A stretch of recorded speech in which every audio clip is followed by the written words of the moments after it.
What is the worst that will happen? That is a question that I want you to start asking yourself every single time that you are stepping up to the plate to do something that you've never done before. And the reason why I think that that is a really important question for you to answer for yourself is because a lot of times our perception, our minds, our brains, I'm not sure what it is, but it'll try to create these scenarios where it tries to stop us and prevent us from doing something that we've never done before. And actually, that is the ego, right? The ego is set up to keep us safe. And so, a lot of times, our ego will stop us from, doing something unconventional before we actually do it because it is afraid, it is fearful of what could happen. And so, for me, what has helped me a lot along my journey is really just sitting down and asking myself, well, what is the worst that can happen? What is the worst that can happen? And I will sit and I will journal it. And through my personal experience, of course, I'm definitely a risk taker anyway.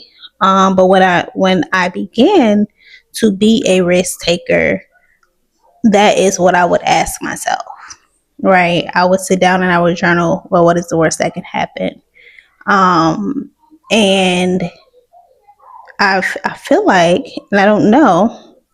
Of course, things can always be worse, right? Like the worst case scenario at the end of the day is it will unalive me, right? Like that is always the worst case scenario, in my opinion, anyway. But at the end of the day, nobody is getting out of here alive. Like that's just not the thing. Like we all know that we have an end date. And with that in mind, it's just like, well, why not? Why not? Why not do the thing? Why not do the thing that, the big, hairy, audacious goal? The B hack. Why not do the B hack? Because I feel that if you decide for yourself that you are going to do the thing that scares you the most, that you will develop a level of trust in yourself and a level of trust in the universe and a level of trust in God that you just have never experienced. And I think that God, I think that the universal energy, I think that all of it actually prefers for us to do the audacious goal. Because when you are allowing yourself to, push yourself towards those limits, then the energy is able to work for you. But when you are keeping yourself confined in what you've always known, then the energy becomes stagnant. And most of the time, I'm speaking from personal experience, right? Just with this speaking that I've been doing consistently lately, the energy is moving, right? Like I'm getting more clients, I'm getting more views, I'm getting more subscribers, I'm getting like the energy is moving. Whereas I feel like for a long time, in a sense, I've been kind of stagnant. Um, like things were just working out for me. Like they always work out for me, but they were not working out for me like in growth, like in abundance. And I remember one day I sat down and I was like, yo, why do I not feel abundance? Like, why don't I feel abundance? That is crazy because I'm definitely a very deeply spiritual person, a very conscious person. And so I'm like, why does it feel like I'm cut off from my abundance? And of course, we know that we never cut off from our abundance, but I just felt stagnant. I felt like I wasn't growing. I felt like I wasn't evolving. And so I had to sit down and take inventory. I had to take inventory on the energy that I felt like I was putting out into the universe, because what you put out is what you get back. And I'm like, am I putting out an abundance of energy?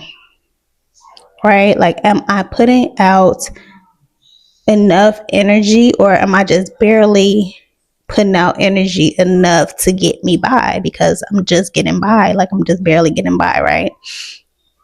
And so that's what shifted things for me. It shifted, like, just asking ourselves different questions, journaling, but just asking yourself, you can just ask yourself the question out loud. You don't have to journal about it. Journaling helps me. Um, Talking helps me, like me doing this and me talking through the things that I've experienced, that helps me. But find what works best for you. But if you can sit down and ask yourself some of these really, um, introspective questions, you'll understand that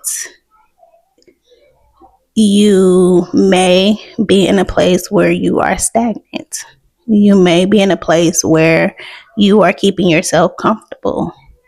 You may be in a place where you have just become complacent, and you have a desire for more, right? You have a desire for more. You want to experience more things in life, but you just don't know how to get there. For myself, specifically for me, I was like, for a long time, I'm like, well, I know I'm supposed to speak, right? Like, I know I'm supposed to speak. I know that, I'm supposed to be an author, and I am an author. And I'm like, I know I have these different ways that I particularly would like to live my life. But for a long time, I was just asking, like, well, what do you want me to talk about? Like, what do you want me to talk about? And me, like, waiting on, like, some kind of confirmation to come down and say, you need to specifically talk about this, is what has been, one of my contributing factors to me being inconsistent. And it's what I feel like now, what I'm realizing just with this challenge that I'm on, is that I can press record and sit down and talk about whatever I want to talk about. I can sit down and I can just talk, because I do it all day anyway. Like, I'm the kind of person that I'm just a very introspective person. And so I'm a person who always has a conversation going on in their mind anyway. Like, yeah. Even when I have, different things playing in the background on YouTube, like, I still have my own internal dialogue going on with the people that are, talking on the YouTube channel. And so, like, I rarely watch TV. I rarely watch, like, the kind of TV that I like to watch is like, it just depends on my mood. Sometimes I'll go towards action things. But lately I've been watching International House Hunters. International House Hunters got me in the chokehold. And the reason why is because I am an international girl. And I'm just like, oh my gosh, like, it's so interesting to see, like, how people live across the world, and just the things that we take for granted here, like, they don't have over there, and they live in a very nice, luxurious life. But I mean, if you've never experienced it, you don't know what you're missing out on. So that's one thing with being, international. It's like, when you go to foreign lands, you like, Oh, I miss some of my American luxuries. Like it happens. But that's a side note, y'all. I be going down different rabbit holes. But anyway, how do we get here? How do we get here? I was saying that a lot of times I'm just having conversations with myself anyway. I was just having conversations with myself anyway. So it was like, well, why not? And then one way that it really started was that I started my podcast. And one day I went to sleep and I'm asking like, what do you want me to do? God, what do you want me to do? Give me a sign, give me a symbol, a synchronicity, give me something, okay? Just give me a little nudge. And I remember going to sleep and asking myself, well, what is really stopping me from actually speaking? Right? Like what's stopping me? And what I realized was that, the video was actually stopping me. I realized the perfectionism and the rules that I had around, or the rules that I had made up in my mind around how I was supposed to show up on camera, that was stopping me. And so I was like, you don't need nothing else but your voice. All you need is your voice. That's what I heard. Like, you don't need to have a video. And so that's when I started my podcast. And so me doing my podcast every week has helped me get to this point where I can show up in this challenge and just be on camera and show up however I want to show up. And, because what I do know is that I have something valuable to say, and how I look is not, the camera angle and all of that is not necessarily a deciding factor on the message. And so, yeah, I think that, just asking yourself various questions like, what's the worst that can happen? What is keeping me stagnant? What do I really want? Just get to the roots. I think that's the most important part. Get to the roots of what you need to do for yourself in order to move you forward. And a lot of times when I'm talking about the different things that I've experienced, it didn't happen in one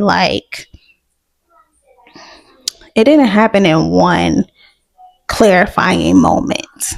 It came with years of like trial and error, years of questioning, years of like going back, asking a question, going back, getting answers. Like it came with like years of continuous work. And so that's just, one point. Like, don't think that you are gonna get all the answers today, because that's not realistic. You're not gonna get all the answers today. You might listen to this video and you might start journaling about it for yourself, and then you'll make some steps, and then you'll go back, and it's like it ebbs and flows. Life is really all ebb and flow. So yeah, I think that is one of the questions that is really important when it's coming to you stepping up to the plate for your big, hairy, audacious goal. Like, what is the worst that can happen? And you'll find out that the worst is not going to happen. I've had some pretty quote unquote rough times in my life. And I remember in those moments thinking, I don't think it can get any worse than this. So if I don't think it can get any worse than this, then that means that I have experienced what I think the worst can be. And that means that I can, overcome anything. And a lot of, the things that I've experienced mostly came with mental factors, like mental health, factors. And it just goes back to the point of like, it's all internal. It's not the things that are happening externally. It's the energy that's happening internally. So getting in touch with and doing the work internally is definitely one of the key factors in all of it. Yeah, it starts within first. Like, it definitely starts within first. You can't see the changes externally until you have done the work internally to see them. Um, yeah, I think that's all I have to say today, guys. Yeah, this is good. This is good. Peace and light, beautiful souls. I will see you back here tomorrow. Peace.